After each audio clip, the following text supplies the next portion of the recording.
bayang kampung tampak bermain masa dunia.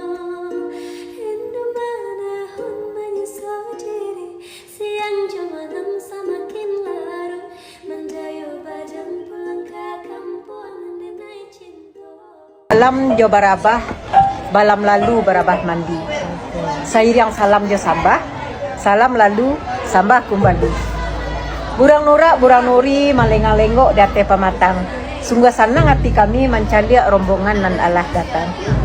Pandan merandam jajurami, kayu talata jati pagu. Jaweklah salam dari kami. Assalamualaikum warahmatullahi wabarakatuh. Waalaikumsalam warahmatullahi wabarakatuh. Jadi kita kan sudah berada di Rumah Gadang yang didirikan tanggal 8 bulan 8 tahun 1988.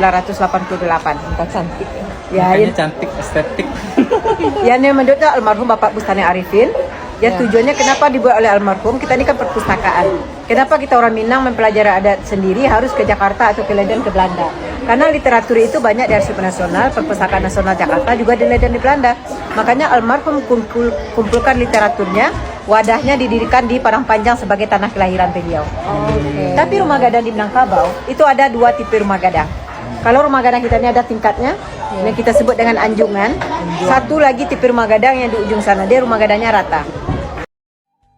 Pusat Dokumentasi dan Informasi Kebudayaan Minangkabau atau disingkat dengan PDIKM adalah sebuah museum dan pusat studi budaya yang terletak di Padang Panjang, Sumatera Barat. Didirikan dengan tujuan utama untuk mendokumentasikan, melestarikan, dan menyebarluaskan informasi mengenai budaya Minangkabau. PDIKM didirikan atas inisiatif Bustani Arifin dan Abdul Hamid. Peletakan batu pertama dilakukan pada 8 Agustus 1988 di Padang Sarai. Kelurahan Silaing Bawah. Bangun utama PDIKM dirancang mengikuti arsitektur rumah gadang khas Minangkabau dan berdiri di atas lahan seluas 2 hektar. Museum ini diresmikan pada tanggal 19 Desember 1990. Awalnya dikelola oleh Yayasan Dokumentasi dan Informasi Kebudayaan Minangkabau atau yang disingkat dengan YDIKM pada tahun 2006. Pengelolaan dialihkan kepada pemerintahan Kota Padang Panjang melalui Dinas Pemuda, Olahraga, Kebudayaan, dan Pariwisata. Sejak peresmiannya, PDIKM telah mengumpulkan lebih dari 3.000 dokumen bersejarah yang berkaitan dengan budaya Minangkabau. Koleksi tersebut mencakup buku-buku tua, naskah kuno, clipping koran, foto-foto lama, dan mikrofilm. Sebagian besar berasal dari sebelum tahun 1945 dan ditulis dalam Makam Tan Tejo Burhanu. Kuburan panjang Tan Tejo Burhanu merupakan sebuah makam tua dan panjangnya lebih kurang 25 meter, jauh lebar 1,2 meter. Terletak di Kecamatan Pariangan, Kabupaten Tanah Datar. Namun, ukiran tersebut dapat berbeda-beda apabila diukir berulang kali, sehingga tidak akan sama panjangnya. Itulah yang menjadi keunikan dari kuburan panjangku. Tan Tejo Burhanu dipercaya sebagai tokoh arsitektur pertama Rumah Gadang. Keseluruhan ukiran situs cagar budaya kuburan panjangku adalah 25,5 meter dikali 7 meter. Terletak di tepi jalan utama Pariangan, sehingga sangat mudah untuk mencarinya. Terdapat 6 pohon kamboja yang ditanam di atas makam, sehingga membuat tanah di atas makam tersebut menjadi tadur. Kawasan makam ko dapat kursi batu dan disusun 8 buah dan menandakan jumlah nenek mamak dan selapan. Di lokasi kejubo terdapat tumpukan tanah dan tingginya lebih kurang 21 meter, jauh diameter 10 meter.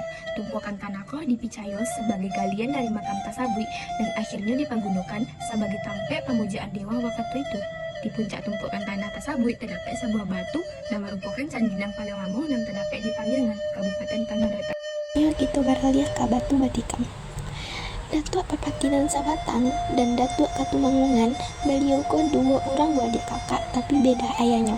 Datuk Perpatinan Sabatang lahir dari ayah yang cerdik dan pintar, sementara Datuk Katumangungan lahir dari ayah yang berpunya.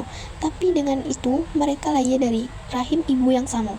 Datuk Perpatinan Sabatang kok ingin menyerakai diatur dalam semangat demokratis atau dalam tatanan duduk sama rendah, tagak sama tinggi. Sedangkan Datuk Katumangungan ingin pemerintahnya bajanjang naiknya, batanggo turun, karena berbeda pendapat itu mangko terjadilah pertikaian. di antara keduanya untuk melepaskan emosi kedua belah pihak tu. Mangko menikam baru jo krisnya, mangko jadilah batu batikam. Tapi dengan adanya perbedaan tu, timbullah keselarasan Kota Piliang dan Budi Caniago. Istana Basa Pagaruyung adalah lambang kebesaran adat Jotamadun orang Minangkabau. Istana ko barado di negari Pagaruyung, Kecamatan Tanjung Emas, Kabupaten Tanah Datar, Sumatera Barat. Dulu istana ko menjadi pusat pemerintahan dari kerajaan yang dipimpin oleh Rajo Tiga Seru, Rajo Alam, Rajo Adat, Rajo Ibadat. Kerajaan Pagaruyung sendiri merupakan kerajaan yang berasaskan adat bersandi syara bersandi kitabul yang menjadi dasar hidup orang Minangkabau. Asal-usul kerajaan Pagaruyung berawal dari zaman dahulu kala dan diyakini lahir dari keturunan Datuk Katumanggolan, Jo Datuk Parpatiahna di Sabata.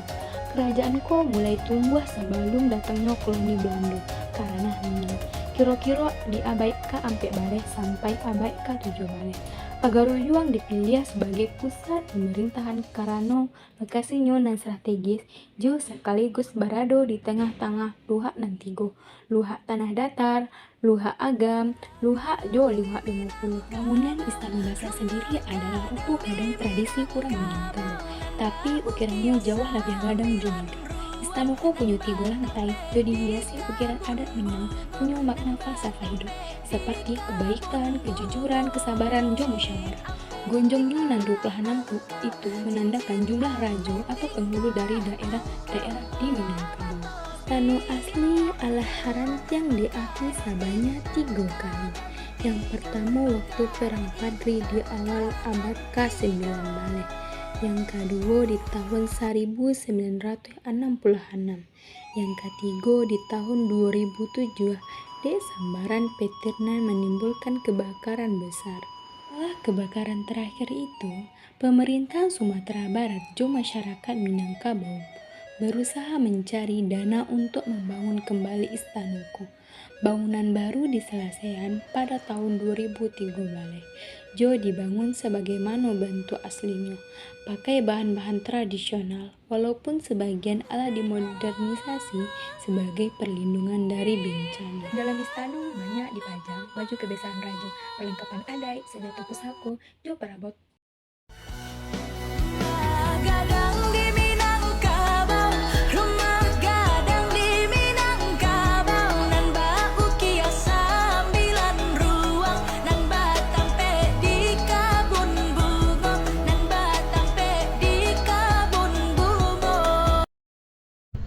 Jam Gadang Bukit Tinggi. Jam Gadang dibangun pada tahun 1925 sampai 1927 atas inisiatif Hendrik Rolof Rockmaker, orang Belanda, dan jadi kontrol atau sekretaris kota Fort Depok, kini kota Bukit Tinggi. Di zaman pemerintahan Hindia Belanda, jamnya itu ada hadiah dari Ratu Belanda, Wilhelmina, orang kota Gadang, dan namanya Yazid Raja Bangkonyo, ditunjuk sebagai orang yang tanggung jawab pembangunan. Sedang pembangunan di lapangan ditangani Dek Haji Moran dengan mandornya STG Abe. Peletakan batu pertama dilakukan Dek Anang Suluang Rockmaker dan baru umur 6 tahun. Waktu itu, biaya pembangunan saat itu mencapai kurang lebih 15.000 gulden, belum termasuk upah tukang dan jumlahnya 6.000 gulden. Biaya itu diambil dari pasar pon, badan dan mengumpulkan pajak dari pasar-pasar di Bukit Tinggi. Waktu Jam Gadang masih dalam tahap pembangunan, terjadi gempa bumi Parangpanjang di bulan Juni 1926. Gempa membuat menara jadi miring 30 derajat, tapi kemudian dielakkan balik ke posisi semula di bulan Februari 1927. Gubernur Jenderal Hindia Belanda, Andries Cornelis de Graaf, datang meninjau pembangunan Jam Gadang waktu kunjungan ke Fort Depok. Sejak pertama kali dibangun, Jam Gadang telah mengalami 3 kali perubahan bentuk atapnya. Di zaman pemerintahan Hindia Belanda, atapnya bulat dan di atasnya ada atung ayam jantan dan membaliak ke timur. Bentuk iko sebagai sindiran supaya orang Kurai banu hampu sampai Sungai Puar bangun pagi kalau ayam alah palale. Waktu Jepang masuk, bentuk atap diubah jadi mirip kuil Shinto. Lalu di tahun 1953, setelah Indonesia merdeka, atap Jam Gadang diganti menjadi bentuk gonjong, yaitu atap khas rumah gadang, rumah adat Minangkabau. Jam Gadang telah mengalami beberapa kali perubahan desain dari pertama dibangun. Di zaman Belanda, atapnya bulat dengan patung ayam di atasnya. Waktu Jepang masuk, atapnya diganti jadi bentuk pagoda dan khas arsitektur Jepang. Tapi setelah Indonesia merdeka, atapnya dibalikkan dan diganti jadi gonjong khas Minangkabau, dan bentuk iko dipakai sampai kini. Selain sebagai penunjuk waktu, jam gadang juga pernah dipakai sebagai pos pengamatan, utamanya kalau ada kejadian darurat seperti kebakaran di Pasar Ateh. Dari atas menara, petugas bisa menyalawi keadaan sekitar dan membantu ngarahin upaya pemadaman.